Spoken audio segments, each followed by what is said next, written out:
Do you want to design your own garden but don't know where to start? Keep watching this video. I'm going to break down some key garden design principles so that even the beginner gardener can go out and create their own beautiful outdoor space. Knowing how to care for plants is only a fraction of what it takes to create a garden, especially if you've just inherited a space which is a blank canvas, or even something that is entirely wild and overgrown. So let me show you one of the most basic formulaic things that actually all garden designers are doing at the moment. This has the chance to save you hundreds or maybe even thousands of pounds.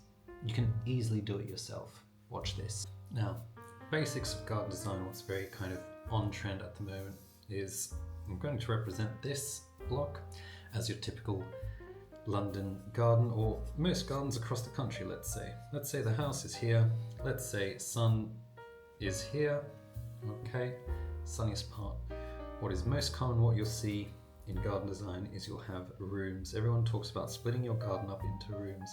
So let's say that you actually have a patio just here. Next, what you might have is a little path, and then you've blocked these off with some trellis, with some climbing plants on.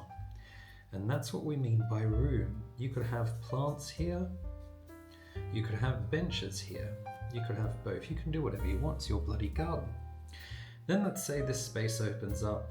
We've got maybe some curvy border here, maybe some evergreens, whatever you want. And here is lawn, because you have 1.3 children, or whatever the average is, and this is become a little play area. At the bottom end of your garden, you've split it up. You've got a little kind of work studio here. You've got a little greenhouse here. And because this is super sunny, you've actually got little raised vegetables in amongst there. And we've got a little kind of, I don't know, I'm putting these little pebbles to join these two things. Let's say we've built these in amongst that. Veg. So there we are. Your garden, whether you know it or not, is now a sequence of rooms. You have patio, you have this little kind of entertainment seating, maybe barbecuing area, hidden by these trellises. So you've created another door just here. We've got a lawn area. We've got some, I don't know, flowers and plants, things, whatever you want. Then at the end, we've got greenhouse, we've got a little studio area, and we've got some veg growing in a little path. This can all be like pebbles. Here, gravel, why not? That is very common, and that can work however, whatever shape you have. Even if your garden was a star shape, doesn't matter. Split it up into little sections. Just one thing, now, you're open to doing your garden however you want. However, there's one thing that I see, and I see it too often, I think. That's this. I'm going to go over it again. There is a straight, very narrow border where you can only put one row of plants equidistant from each other. Now, rather than looking like a gallery with, I don't know, some Roman statues or something, it just comes off, I don't know. I don't even, there are so many words going through my head, I can't describe it. But if you can find it in your heart to even extend it, even just another little bit, that you can get another row of plants strategically placed in the in-between space. What this does is it gives you depth, makes your garden look bigger, makes your borders look bigger, and you can create a lot more interest with your planting when you have that depth. It doesn't take much. Rather than a thin strip, just make it a little bit longer, just so you can put a few more plants in. The other key thing is straight lines. Try not to do them. Okay? If you want your garden to look big, if you want your space to look good and a little bit bigger, try and use curves, or at least break your line up into something like that. Okay? What this does, of course, is it makes you unable to see around this corner, which makes it seem like you've got a massive garden. So in the last video, we talked about how to find your aspect. With that, you would have found the sunniest part of your garden. That's very important because, in a sense, the design of your garden is dictated by the aspect. find the sunniest part of your garden. Do you want to sit there in the afternoon? Because of course that will be the sunniest part of your garden in the afternoon. In which case, you've already made a design choice. You're going to put a little seating area there, whether it be a table and chairs on the lawn, whether you create a new patio, whatever you wish to do, that space is now devoted for you. The only situation where this is actually the opposite is when you want to grow vegetables, because vegetables must have the sunniest spot in your garden. Therefore, you have to move somewhere else. So now that we've got a spot where we want to sit, how do we get there? Is it a path? Do we just walk across lawn? Is there lawn? Or is there something else? How much gardening do you actually want to do? Do you have plans of a greenhouse? Do you want to have really large raised borders, or do you just want little bits and bobs here and there? How much storage do you need? Do you need to house a lawnmower? And of course, is there water? Is there a pond that you make? Is there a freestanding pond? Is there even a fountain? So now I'm going to walk you through an example again with the pens and the paper, where I answer all those questions. So you can either kind of follow along with me, or at least take what I'm saying as some good advice into answering them yourself, thus designing your own bespoke garden exactly how you want it. If we're fortunate in life, we've got a house, nice garage, we've got a drive, side gate there, patio just here. Okay? And let's say that we're kind of tilted a little bit. Let's say that our hot zone is here and our shady zone, let's use purple for shady. Okay? So, I like gardening. I like it so much, in fact, I want a greenhouse. And do I want to sit in the afternoon sun? I want the option to sit in the afternoon sun. So maybe I want to create something here where I can sit and maybe do some light entertaining. Let's say that this is a table and chairs, but I'm not fussed about building, some kind of big awesome barbecue thing. I just want a little area where I can sit, okay? I really like gardening, so I think that I actually also want a greenhouse.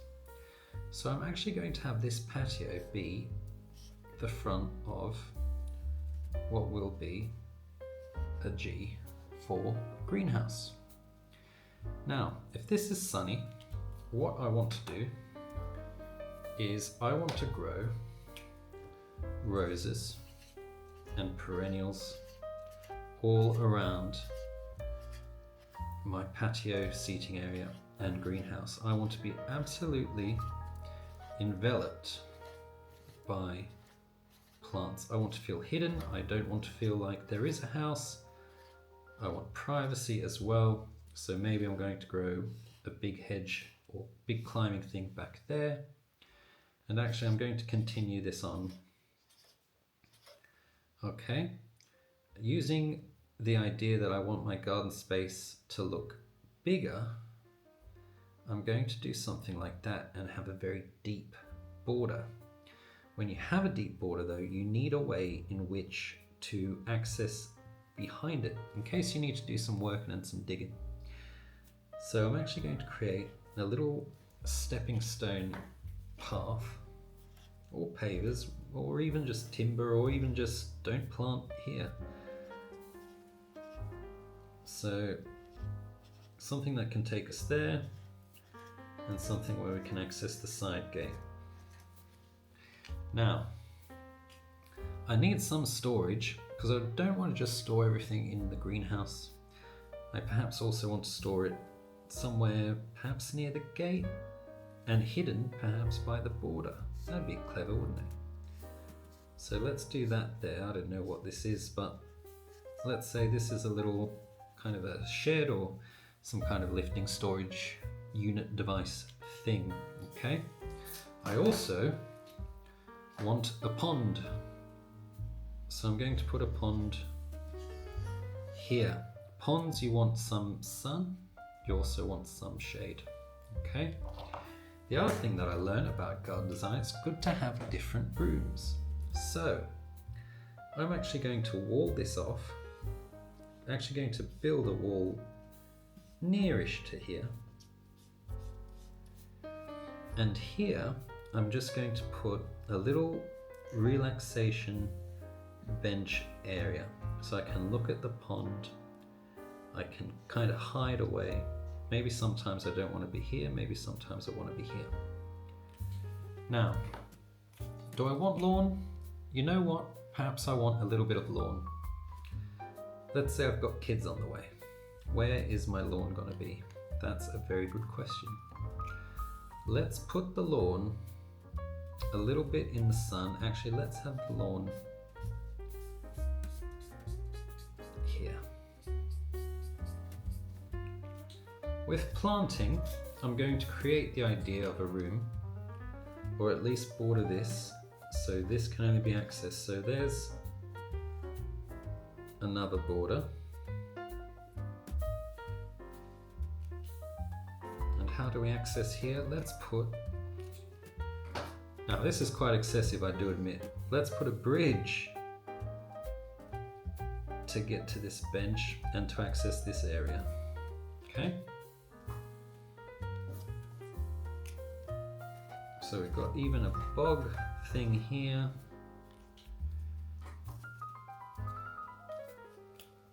Lawn, lawn, lawn, lawn, lawn. How do we access here? We just walk on the lawn. More lawn. Let's do a patio extension all the way here. I don't know what's here. I don't know what's here. Maybe we put loads of shade-loving things, hide that part of the patio. We do our plants. And I don't know, let's even divide this. Something's here, I don't know what. And then maybe we put a shed here. And we hide the shed, of course, with a little row of plants. Okay?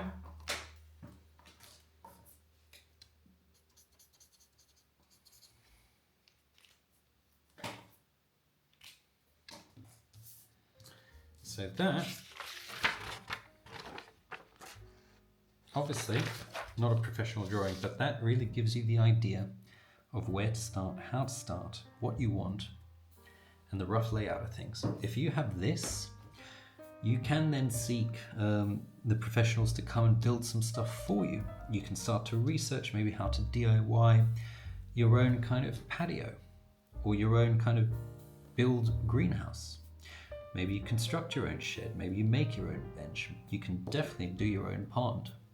Okay, that's all stuff you can do. And just like that, you've got the beginnings of your own personal garden design, and you've probably saved hundreds, if not thousands of pounds doing it. So next step in this process will be to actually go outside, take your tape measure, take some marking paint, outdoor marking paint, go and take some dimensions, mark out what you think you want. So you can always pass on those dimensions to a contractor, or if you want to do it the DIY way, find a bunch of videos so you can learn a new skill, and then take the volume of your area and of course then cost up the materials. Find them, find what you like, go out, be brave, make your own garden. On the next one, I'll be covering garden styles, talking a little bit about the main garden styles that will help you be able to pick your plants, and as well you have a lot of inspiration. So until then, cheerio.